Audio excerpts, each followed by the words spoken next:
I'm here to tell you that as a food scientist, I am absolutely blown away at the complexity of this plant and also its efficacy in being such an amazing, healing, curative, restorative plant for humankind.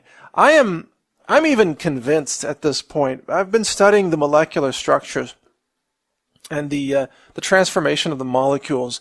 What happens where you have carboxylic acid from the plant that is then transformed into a non-esterified form of the molecule that is psychoactive in the case of THC or non-psychoactive in the case of CBD, but they have the same number of elements, they have the same molecular weights, they're just arranged slightly differently, and one can change into the other under certain conditions.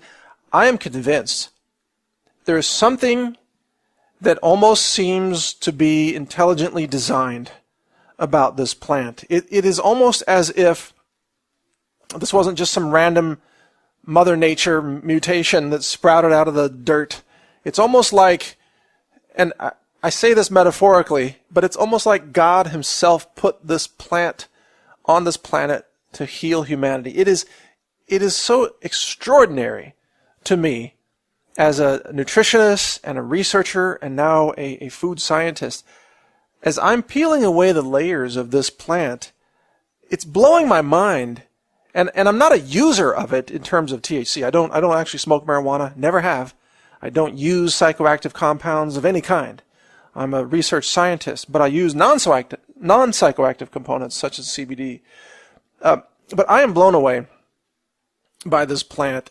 It is the complexity and yet the delicacy of it is so far beyond anything that I've found in any other superfood or healing plant, from turmeric to resveratrol found in red wine and grapes and so on.